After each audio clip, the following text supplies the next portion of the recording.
શિવ પુરાણ ભાગ 65। ભગવાન શિવનું ગંગાવર્તન। તીર્થમાં તપસ્યા માટે આવવું, હિમવંત દ્વારા એમનું સ્વાગત, પૂજન અને સ્તવન તથા ભગવાન શિવની આજ્ઞા અનુસાર એમના એ સ્થાન પર બીજાઓને ન જવા દેવાની વ્યવસ્થા કરવી। બ્રહ્માજી કહે છે, હે નારદ, હિમવંતની પુત્રી લોકપૂજિત શક્તિ સ્વરૂપા પાર્વતી હિમાલયના ઘરમાં રહીને મોટી થવા માંડી। જ્યારે એની અવસ્થા 8 વર્ષની થઈ ગઈ ત્યારે સતીના વિરહથી દુઃખી થયેલા શંભુને એમના જન્મના સમાચાર મળ્યા। એ અદ્ભુત બાલિકા પાર્વતીને હૃદયમાં રાખીને મનમાં બહુ આનંદનો અનુભવ કરવા લાગ્યા। એ દરમિયાન લૌકિક ગતિનો આશરો લઈને શંભુએ પોતાના મનને એકાગ્ર કરવા માટે તપ કરવાનો વિચાર કર્યો। નંદી વગેરે થોડા શાંત પાર્ષદોને સાથે લઈને તે હિમાલયના ઉત્તમ શિખર ઉપર ગંગાવતાર નામના તીર્થમાં ચાલ્યા આવ્યા, જ્યાં પૂર્વકાળમાં બ્રહ્મધામથી ચ્યુત થઈને સમસ્ત પાપ રાશિનો વિનાશ કરવાને માટે વહેલી પરમ પાવની ગંગા સૌથી પહેલાં ભૂતલ પર અવતીર્ણ થયા હતા। જીતેન્દ્રિય હરે ત્યાં રહીને તપસ્યાનો આરંભ કર્યો। તે આગળ સહિત થઈને ચેતન જ્ઞાન સ્વરૂપ નિત્ય જ્યોતિર્મય નિરામય ઉદાહરણ સ્વરૂપ કે દેહચીન તથા આશ્રય પોતાના આત્મભૂત પરમાત્માનું એકાગ્ર ભાવથી ચિંતન કરવા લાગ્યા। ભગવાન હરનું ધ્યાન પરાયણ થઈને નંદી, ભૃગુ વગેરે બીજા અન્ય પાર્ષદગણ પણ ધ્યાનમાં તત્પર થઈ ગયા। એ સમયે થોડા જ પ્રથમગણ પરમાત્મા શંભુની સેવા કરતા હતા। તે સૌ એકદમ મૌન રાખતા હતા અને એક શબ્દ પણ બોલતા ન હતા। કેટલાક દ્વારપાલ થઈ ગયા હતા। આ સમયે ગિરિરાજ જમવાની ઔષધિ બહુલ શિખર ઉપર ભગવાન શંકરનું શુભાગમ સાંભળીને એમના પ્રતિ આદરની ભાવનાથી ત્યાં આવ્યા। આવીને સેવકો સહિત ગિરિરાજે ભગવાન રુદ્રને પ્રણામ કર્યા, એમની પૂજા કરીને અત્યંત પ્રસન્ન થઈને હાથ જોડીને એમનું સ્તવન કર્યું। પછી હિમાલયે કહ્યું, હે પ્રભુ, મારા સૌભાગ્યનો ઉદય થયો, જે આપણે વધારે છું, આપે તો મને સનાથ કરી દીધો છે, આવું કેમ ન થાય? અલબત્ત થાય જ।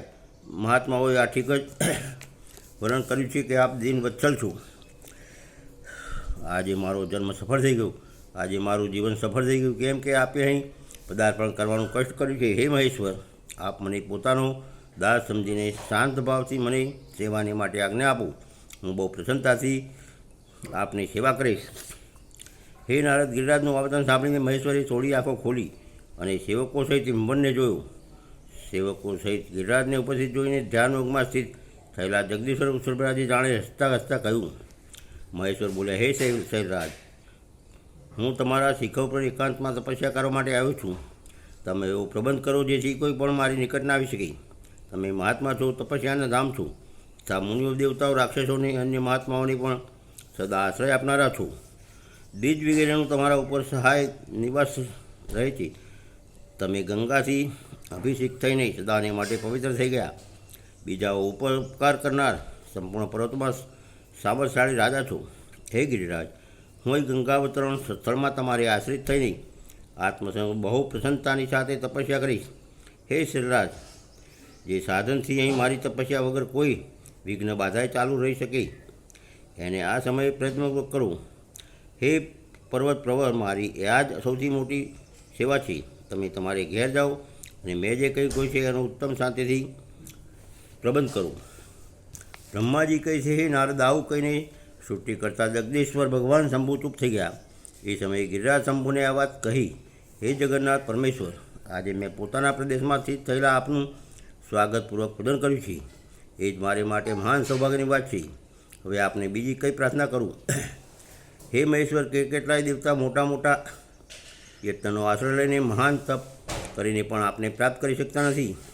એ જ આપ સ્વયં ઉપસ્થિત થઈ ગયા। મારાથી અધિક શ્રેષ્ઠ સૌભાગ્યશાળી અને પુણ્યાત્મા બીજો કોઈ નથી, કેમ કે આપ મારા પૃષ્ઠભાગ પર તપસ્યા માટે ઉપસ્થિત થયા છો। આજે હું પોતાને દેવરાજી નથી પણ વધારે ભાગ્યવાન માનું છું, કેમ કે સેવકો સહિત આપે અહીં આવીને મારા પર અનુગ્રહ કર્યો છે। હે દેવેશ, આપ સ્વતંત્ર હોય કોઈ પણ વિઘ્ન બાધા વગર ઉત્તમ તપસ્યા કરો, તેથી સદા આપની આજ્ઞા અનુસાર સેવા કરીશ। બ્રહ્માજી કહે છે, હે નારદ, આવું કહીને ગિરિરાજ હિમાલય તરત પોતાના ઘેર જતા રહ્યા। એમણે પોતાની પ્રિયા મેનાને બહુ આદરથી એ સર્વ વૃત્તાંત કહ્યું। ત્યાર પછી શૈલરાજે સાથે જનાર પરિજનોના સમસ્ત સેવગણોને બોલાવીને એમને સારી પેઠે સમજાવ્યા। હિમાલય આજથી કોઈ પણ ગંગાવતરણ નામના સ્થાનમાં જે મારા પૃષ્ઠભાગમાં છે, મારી આજ્ઞા અનુસાર ન જાય। હું આ સાચી વાત કહું છું।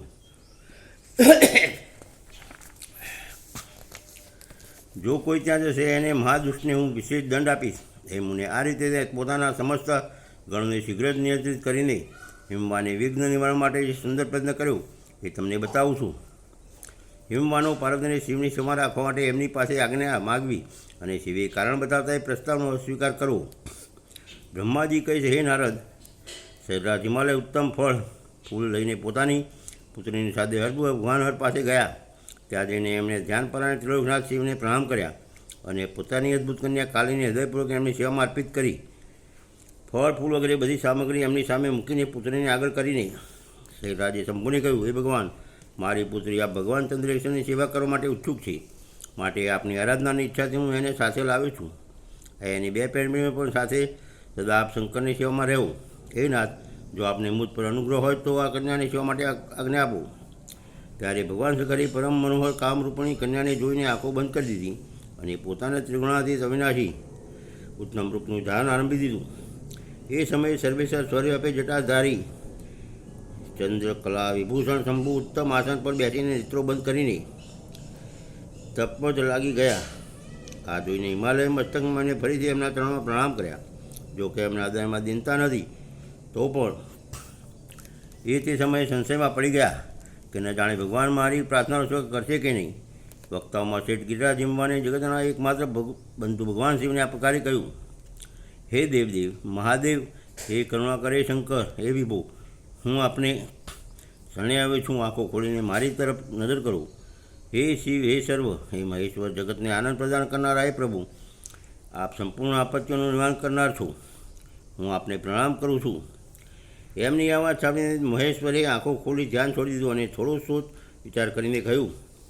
મહેશ્વર બોલ્યા, હે ગિરિરાજ, તમે તમારી આ કુમારી કન્યાને ઘરમાં રાખીને જ નિત્ય મારા દર્શને આવી શકો છો, નહીં તો મારા દર્શન નહીં થઈ શકે.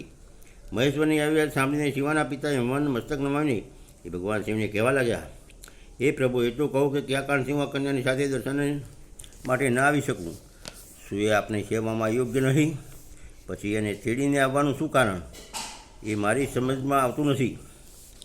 આ સાંભળીને ભગવાન શંભુ હસવા લાગ્યા અને વિશેષતા દુષ્ટ યોગીને લોકાચાર્યનું દર્શન કરાવતા હિમાલયને કહેવા લાગ્યા, હે શૈલાજ, આ કુમારી સુંદર કટી પ્રદેશી શોભિત ચંદ્રમુખી અને શુભ લક્ષણોથી યુક્ત છે. એટલા માટે એને મારી પાસે તમારી ન લાવવી જોઈએ. એટલા માટે હું તમને વારંવાર રોકું છું. વેદના પારંગત વેદમાન નારીને માયારૂપથી કહી છે. વિશેષત યુવાન સ્ત્રી તો તપસ્વીના તપમાં વિઘ્ન ઉપસ્થિત કરનારી જ હોય છે. હે ગિરિશ્રેષ્ઠ, હું આ તપસ્વી યોગી અને સદા માયાથી નિર્લિપ્ત રહેનારો છું. મારે યુવાન સ્ત્રીનું શું પ્રયોજન? તપસ્વીઓ માટે શ્રેષ્ઠ આશ્રય એ હિમાલય. એટલા માટે ફરીથી તમારે આવી વાત ના કહેવી, કેમ કે તમે વેદોક ધર્મમાં પ્રવીણ, જ્ઞાનોમાં શ્રેષ્ઠ અને વિદ્વાન છો. એથી વૈરાગ્ય નષ્ટી જાય છે અને વૈરાગ્ય નવાને કારણે પુરુષ ઉત્તમ તપસ્યાથી ભ્રષ્ટ થયા છે. એટલા માટે હે શૈલ, તપસ્વીઓએ સ્ત્રીઓનો સંગ ન કરવો જોઈએ. બ્રહ્માજી કહે છે, હે નારદ, આ પ્રકારની ઘણી વાતો કહીને મહાયોગ શિરોમણી ભગવાન મહેશ્વર ચૂપ થઈ ગયા. હે દેવર, શંભુના નિરામય નિષ્ઠુર અને નિષ્ઠુર વચન સાંભળીને કાલીના પિતા હિમવંત ચકિત થોડા વ્યાકુળ અને ચૂપ થઈ ગયા. તપસ્વી શિવની કહેલી વાત સાંભળીને ગિરિરાજ હિમવાનને ચકિત થયેલા જાણીને ભવાની પાર્વતીએ સમયે ભગવાન શિવને પ્રણામ કરીને વિશેષ વચન બોલ્યા.